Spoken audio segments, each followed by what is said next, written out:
ഇതാണ് കല്യാണത്തിന്റെ കല്ലിപ്പുട്ട്. ഇത് വരുന്ന ഓരോരുത്തർ കൊണ്ടുവരുന്നതാണോ? വിരുന്ന് വരുന്നവർ കൊണ്ടുവരുന്നതാണ്. അപ്പൊ പല വീട്ടിൽ നിന്നുള്ളതാണ്, പലതരത്തില്. അപ്പൊ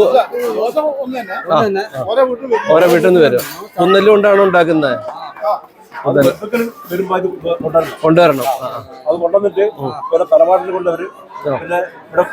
കേൾപ്പിക്കണം. നെയ്യൊക്കെ ഉള്ള ദോശയാണ്. അല്ല, നെയ്യൊക്കെ ഉണ്ട്. നെയ്യ് വേണം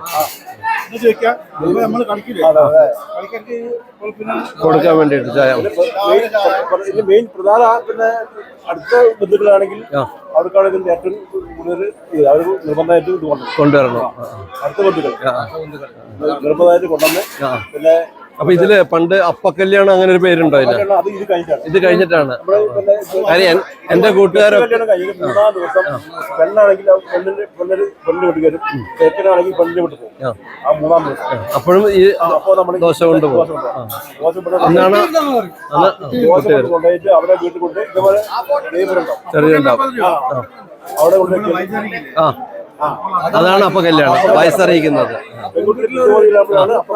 പ്രായമാകുമ്പോ അപ്പ കല്യാണം. ഇപ്പൊ മറ്റേ എല്ലാം മാറി. ഇപ്പൊ കടയിൽ നമ്മള് കടയിലെല്ലാം നേരത്തെ പിന്നെ നന്നായി ഉണ്ടാക്കി കൊടുക്കും. ആചാരങ്ങൾ നിലനിൽക്കട്ടെ. ആചാരങ്ങളുണ്ട്, ആചാരം നിലനിൽക്കുന്നുണ്ട്. പിന്നെ കുറെ നമ്മുടെ എന്താണ് പുതിയ തലമുറയിലേക്ക് മാറിയെന്ന് മാത്രം. പിന്നെ കല്യാണ സദ്യക്ക് അളവിനൊക്കെ അല്ലേ കൂടുതലായിട്ട് ഉപയോഗിക്കുക. എന്റെ ഒപ്പം പഠിച്ച കുറെ ഫ്രണ്ട്സ് ഉണ്ട് എനിക്ക്. സദ്യ ഇപ്പൊ 7-8 കൂട്ടം കറികളും 10 കൂട്ടം കറി കണ്ടല്ലേ.